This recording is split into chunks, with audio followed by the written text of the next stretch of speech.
for that. Last week, I considered the data storm that we're living in nowadays and some ways to at least acquire a mental spiritual umbrella in the storm. The wisdom of the ages, from Taoism to Hinduism to Buddhism to Stoicism to Christianity to New Ageism for that matter, is somehow to be beyond or above the fray. Disconnection is, of course, good for the blood pressure. But what we do with wars and rumors of wars matter as well. What about inequality and climate change? We all know the old adage, no decision is a decision. Sitting back mindfully is making a decision to do nothing for the larger world. But we also do well to remember another adage, all politics is local. What I want to consider today is, at first glance, the opposite of mindfulness and disengagement, but actually, I would argue they are all of a piece. All politics is local implies engagement at the foundational, fundamental level. Seeing how the sausage is made is another of those old adages. For example, if you want to change First Unitarian Society for the better, get on the committees and the task forces. You want to change the city? Start knocking on doors, because all politics is local. And our efforts at justice-making, FUS focuses on the local as well. We are fortunate here in Minneapolis to have a strong and active group of downtown senior clergy. FUS is one of the smaller congregations involved in that effort. When we join with the Presbyterians, the Episcopalians, the Congregationalists, the Lutherans, United Methodists, the Baptists, the Roman Catholics, Reformed Jews, Muslims, and so on, we cover a lot of ground around the city. We join with institutions that have much deeper pockets than we do, and we join in with a group not only with moral authority in the minds of many, but also with money and connections and numbers. We meet the mayor, we meet the city council members, we meet with the police, we meet with state officials, we meet with politicians and directors of nonprofits. They don't necessarily listen, but they hear what we are saying. My joining with other clergy aggregates our voices. As I often say, I see congregations as an aggregator. Each of us brings our individual social justice passions into the congregation, and the congregation aggregates our voices. And the Downtown Senior Clergy Group will do that as well. And for the first time in a long time today, when you go downstairs, you will have a chance to do something because our Active Voices group is back downstairs. Yay, and that's all politics is local. First Unitarian Society also joins the larger Unitarian Universalist Association and also the humanist and congregational humanist movements. The UU Humanist Association reaches out and provides support for many humanists who attend UU congregations, many of those congregations hostile to humanism. We also join with the Ethical Culture Movement, another humanist organization, and with the American Humanist Association, both the national and local level, and with lots of other secular groups, both nationally and locally. There are too many things to mention, but let me give you one example. So one of the things I do is chair the Education Committee of the American Humanist Association. The AHA has been working with United Theological Seminary in St. Paul to develop a humanism concentration in their master's program.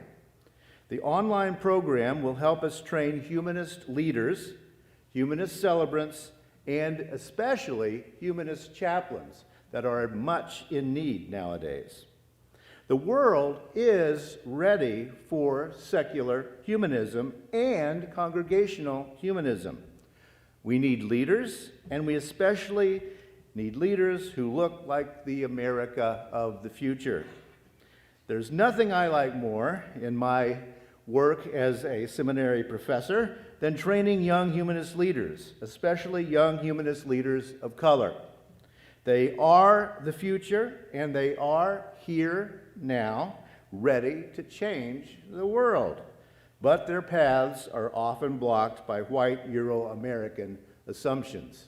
You would be surprised how many UU and Humanist Association things are still the good old boys in the back room. That's what has to stop.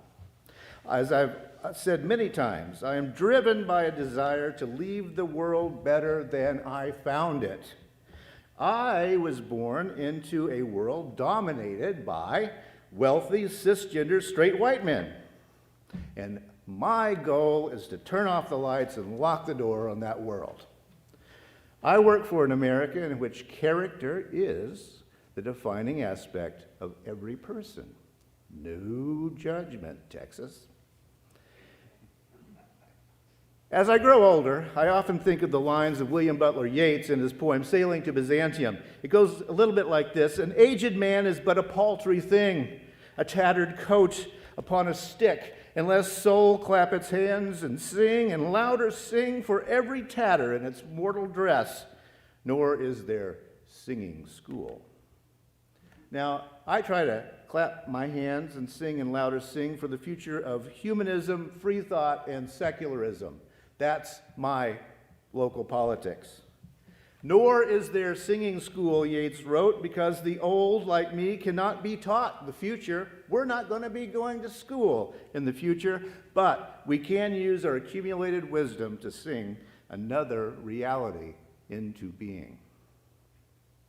All Unitarian Universalists need to take seriously and understand the report on the UUA Commission on Institutional Change that appeared in 2020 called Widening the Circle of Concern.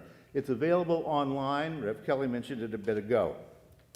Their guiding principle was this, quote, to keep Unitarian Universalism alive, we must privilege the voices that have been silenced or drowned out and dismantle elitist and exclusionary white privilege, which inhibits connection and creativity.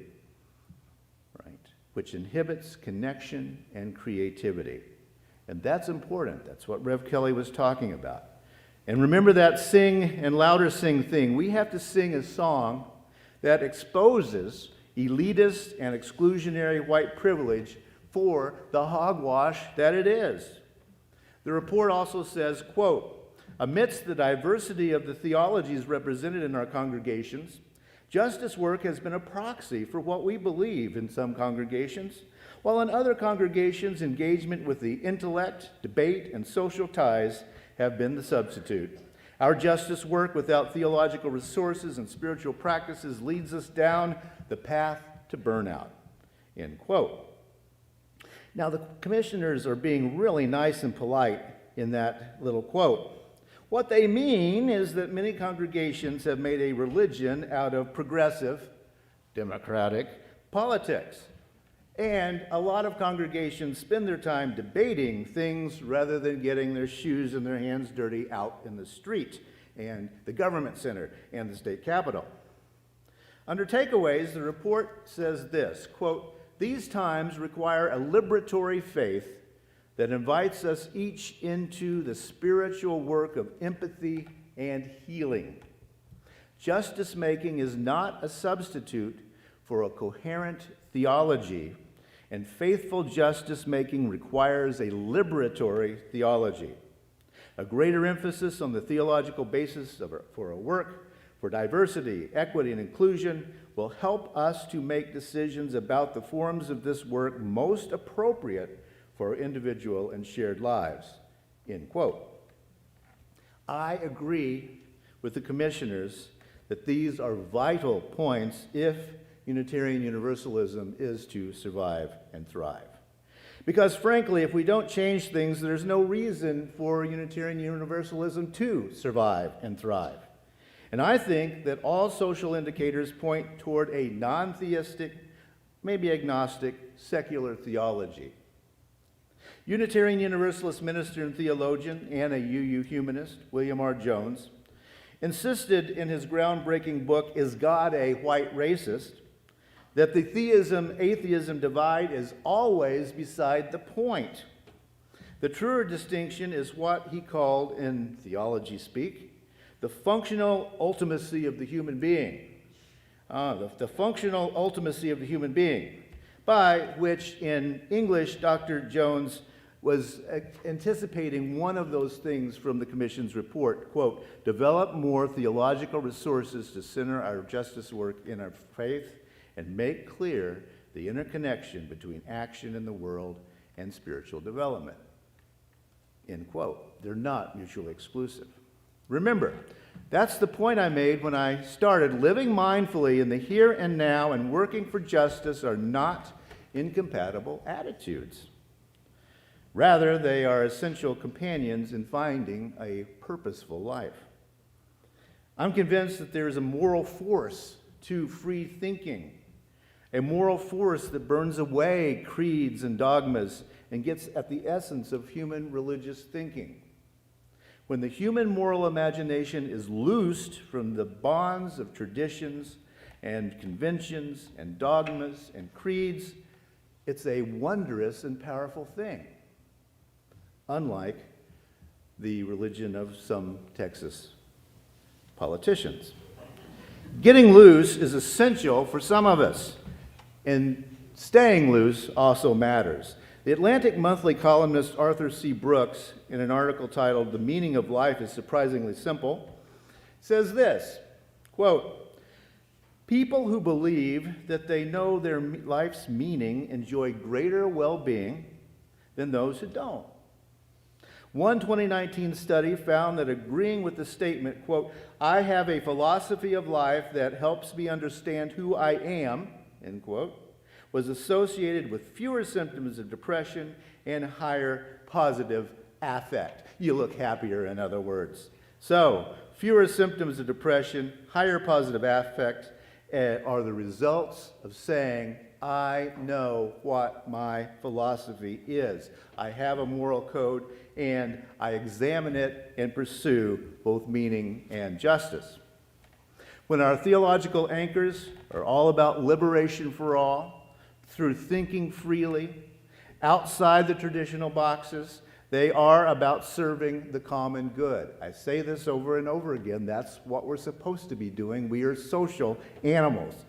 And those are pro-social behaviors, and they in no way require a theist orientation. That's why we call it humanism.